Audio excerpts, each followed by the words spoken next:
Hey, are you a How I Met Your Mother fan? Well, in this video, we're going to be talking our favourite parts of How I Met Your Mother, as well as some of the more controversial moments as well. Let's dive in.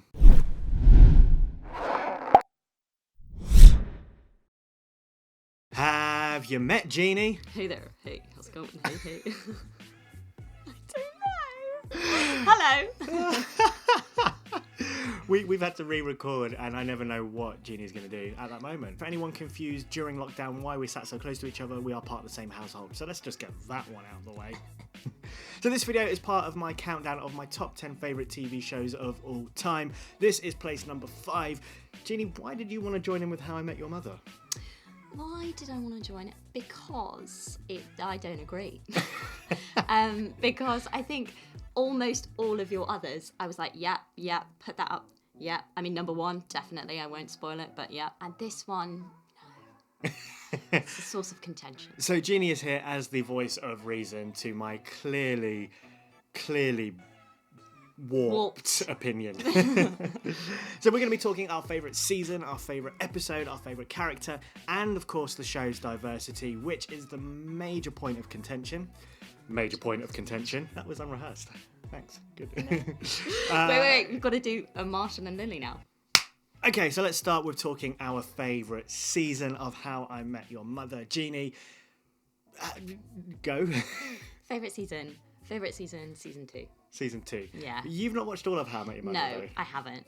I've watched some episodes countless times when I come in and see you watching them, but I think there's probably a huge gap. I think I probably watched the first maybe 3 series when they first came out. Yeah. Sort of maybe when I was first at uni or something like that.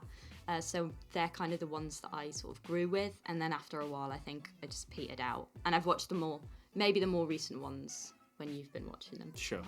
Yeah, I'd say season 2 as well, but I also do really like the last season, even though that final episodes were very controversial and divisive, and I understand that, but I think the fact that season 9 played heavy into the overall narrative structure of How I Met Your Mother, and, you know, showing bits from the future and the past and present day, the fact that it was all across 3 days, the whole season, I thought was really cool. And that, you know, that structuring meant that we got to learn about the mother, considering she was reserved only for the final season. And I particularly love the episode of How Your Mother Met Me, which is all the times when they almost met. And yeah. I just thought that was really cool. Really love that. Yeah, I mean, I think that was the thing that separated How I Met Your Mother from just being a carbon copy of Friends, wasn't it? It was the way that they played with time and they played with perspective. And another reason why I say probably series 2 is one of my favourites is because when we were looking at it, there's an episode in it called Brunch, where they're having brunch, and wasn't that, I maybe I'm wrong, but that seems to be the first episode where they kind of played with perspective and seeing things from different people's point of view. Yes, they did. Yeah. Because that 20 minutes is from Ted's story, from Barney's, it was very good. And also what season 2 does really lovely is it does set up some of the longest standing gags throughout the show as well, which we're going to get into in our favourite episode. So, we have the same favourite episode. Yeah. And that is? Slap Bet. Slap Bet. Slap Bet. Why Slap Bet for you? Because it's the first Slap Bet episode. And Barney gets slapped. It sets up Barney getting slapped continuously throughout the series. Yeah, I think, it's supposed to be 5, and then I think Marshall picks up an extra 2, so I think overall Barney gets slapped 7 times by Marshall throughout the whole thing. I also think that's one of the ones I've watched the most. Yeah. And it's not just Slapbat that sets up, but it sets up Robin Sparkles as well, which I absolutely, every time I watch that episode, I think for the next couple of days I'm stuck with Let's Go to the Mall in my head. To the mall today. Yeah, it is just a great episode, and a great running gag that comes back as well throughout the show. Yes. And the thing about that is, like, there was the whole kind of Canada joke overall throughout the entire series, and that got a bit stale after a while, but the specifically Robin Sparkles Canada joke, the fact that she is a teenage pop sensation star from Canada, made that just a funny and more niche joke rather than it just being Canada in general is a joke. I actually also, in favourite episode, I know we've mentioned Slapbat, I mentioned How Your Mother Met Me. I also really love the episode in season 6, Countdown, which is the episode when Marshall finds out his dad has died from the heart attack. That is, I think, the biggest emotional pull episode. And also, it's just really clever that you don't know, obviously you don't know what the countdown is, but you don't even know that it's a countdown. It's not set up as being that. Yeah, it's a very subtle. I think you notice it, even though I know the episode so well, it's only when it gets to maybe 15 down that I start to recognise all the numbers popping up in the background or the foreground or wherever. But I think also everyone believed that the countdown was going to be to Lily revealing to Marshall that she was pregnant, because that was the storyline for those two at the time. You can probably hear a cat in the background. It's going to happen. I'm just going to power through. So whatever. Yeah, so everyone, and I think it was even scripted to Jason Segel that that's what was going to be revealed to him, but they changed it and they didn't let him know. So apparently the shots they've got in the episode are improvised reaction from Jason Segel. So yeah, because he's on the street, isn't he? And Lily comes out of the cab. Alison Hannigan gets out, and as only Alison Hannigan can do, she's like bawling. Yeah. I think she's one of the few actresses that can actually just cry like that, and it's heartbreaking. Yeah. And she's so small as well, and then she says it to Marshall, who's much bigger than her, and obviously he didn't know. Jason Segel didn't know, and yeah. Okay, so favourite character? Marshall every day of the week. Why Marshall? For me, he seems to be the only one of the three of them that has... 3 of them? 5 of them. 5 of them. 1, 2, 3, 4. Yep, 5. 5. I know, but I don't count Barney and Robin either. Anyway, no, he's the only one of the 5 of them that seems to have some kind of perspective outside of their little group. Sure. Which, it was the same in Friends. They just don't really think outside of the bubble. And, you know, you're not supposed to because it's the series and it's about those 5. But the fact that he continuously wants to lobby to help the environment and things like that, and he's just nice. It's just nice. I like him because I think he's the funniest. He's so funny. But I think it's just Jason Segel. There's just I think because he's don't go into my house. You think he's not going to be the kind of funny that he is. Because he's just such an adorable kind of funny. Yeah. You just want to be like, oh my god, can I just walk you into a little more? Yeah. I think that's the only way I can explain it. I don't think I can use words to explain just the kind of funny that Jason Segel is. It's just brilliant. I mean, I don't really know all of the points where they fight, but whenever Martin and Lily seem to be having some kind of fight, I often find myself on Marshall's side, even if. You know, even when he takes a job and doesn't tell her. Yeah, exactly. Okay, so let's move on to the show's diversity, which it's difficult with How I Met Your Mother. Mm-hmm.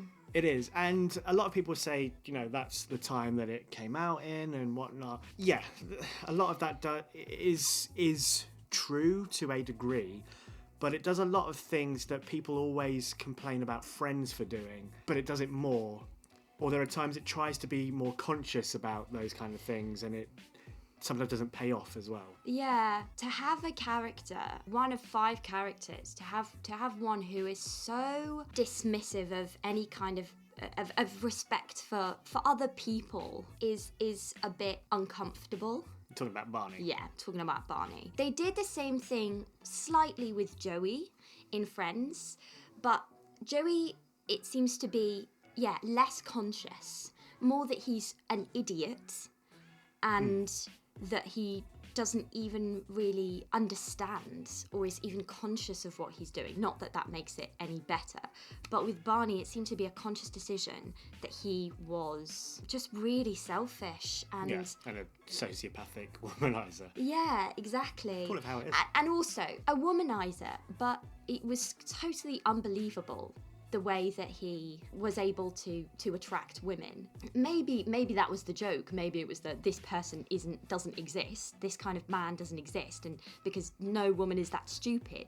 But all the women in the series were that stupid, and that was annoying. Here's the thing, because I know that when I was watching the show as it was airing, I thought Barney was hilarious, and I think because it's just such a heightened character, as you say, like it's just he's so not grounded in reality that you can but I think at the time I was kind of like, yeah, like I can just separate that and that's fine, and I know that he's essentially a complete anomaly. Yeah, and I think maybe that's why the first few seasons maybe were I liked them more, because it seemed like he was less of a character and he was more of a gimmick. Yeah. Whereas the more he became a character and we were supposed to engage with his narrative and, you know, support this tragic love story between him and Robin, I was like, well, no, because he's a horrible person.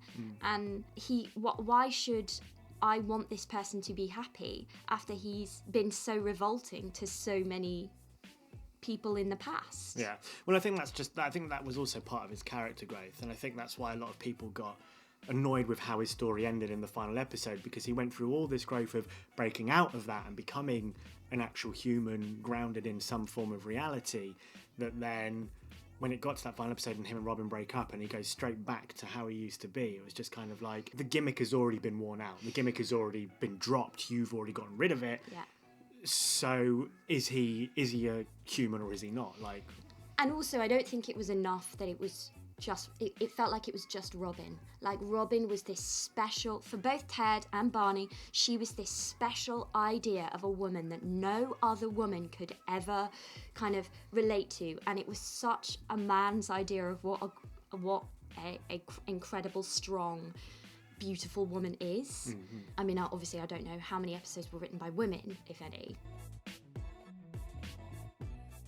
but felt like all of Barney's growth was just so that he could be worthy of Robin. She had to be kind of this idealistic version of what, I'm sorry, very few women are, like incredibly feminine and a woman on the outside, but then also really, you know, she shoots guns and she smokes cigars and she's, you know, cold, because she's not just Barney who, you know, doesn't want to have an emotional connection with somebody. She's cold because she's a woman. Right. And so she must have some kind of daddy issues. She fits, well, which she does. Yeah. And she fits into that stereotypical career-driven. Yeah. I feel like I've just sat here and ripped one of my favourite TV shows apart, and it sits at number 5 in the list as well. I know. You've probably been more kind of down, well, not down, but more picky about this than you have been about ones at number 10. Yeah, sure. All right, thank you very much. Let me know your thoughts on How I Met Your Mother in the comments section down below. Make sure you join me for the next video in this countdown, which is place number 4. That'll be here next week. In the meantime, however, make sure you look out for the man with the horn-rimmed glasses. Very important. Hakuna MaChatter.